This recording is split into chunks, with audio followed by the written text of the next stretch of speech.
Hello, Bacho. Let's read the given question. The question says a particle starting from point A in the figure is projected down the curved runway. Upon leaving the runway at point B, the particle is traveling straight upward and reaches a height of 4 meters above the floor before falling back down. Ignoring friction and air resistance, find the speed of the particle at point A. So option A हमें given है 8.85 meter per second, option B 7.67 meter per second, option C 3.13 meter per second, option D 4.43 meter per second. So in this question we need to understand ये problem basically we can solve it in two ways, just by using energy conservation, or we can also use work energy theorem to solve this problem, right?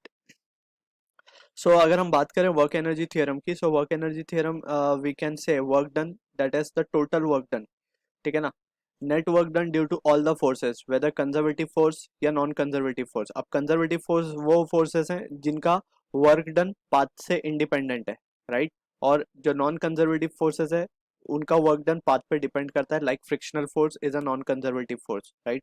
And gravitational force की या electrostatic या spring force या elastic जितनी भी और जो forces हैं majority are conservative forces, और conservative forces के लिए we define potential energy, right? So these are few basic understanding we need to be clear with.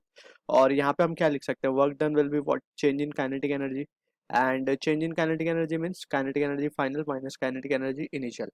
So यहाँ पे अगर kinetic energy body की final ज़्यादा होती है compared to initial, so we can say work done will be positive, and in other case it can be said to be negative work done, right?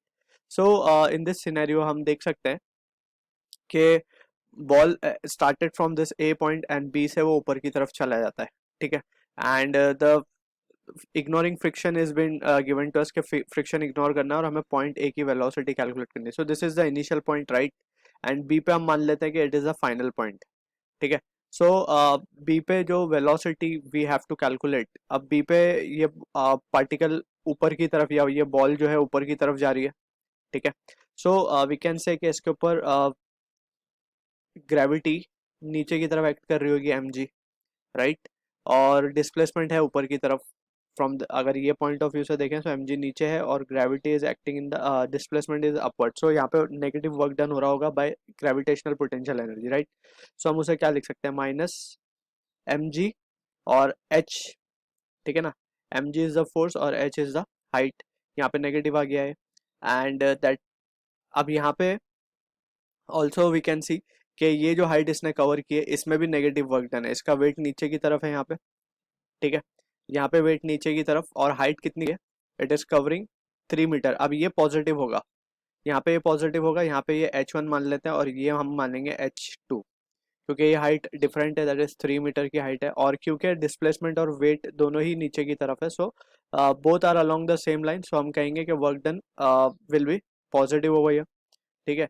And that will be equals to the change in kinetic energy. So initially हम मान लेते हैं kinetic energy final जो होगी that will B ऊपर जाके, तो finally at this point it will stop. तो final kinetic energy will be zero minus of initial kinetic energy, right? Initial में हम क्या लिखेंगे, यहाँ पे ये वैल्यू आ जाएगी mg को हम अगर कॉमन निकाल लें, so what we are left with is h2 minus h1, ठीक है ना, h2 माइनस ऑफ h1, ठीक, and that will be equals to minus half m v naught का स्क्वायर, ठीक है. So from this we can say ये m और m will get cancel out, और ये आ जाएगा h2 दैट इज h2 हमारा 3 है तो ये -1 आ जाएगा. So it will be minus g will be equals to -1/2 v not square, right? So from this we can say minus minus भी कैंसिल हो जाएगा और वी नॉट की वैल्यू आ जाएगी हमारे पास under root of 19.6, and that is equals to 4.427 metre पर second. So this is the answer to the question जो कि मैच होगा हमारा ऑप्शन डी के साथ. सो I hope you understood the solution. All the best.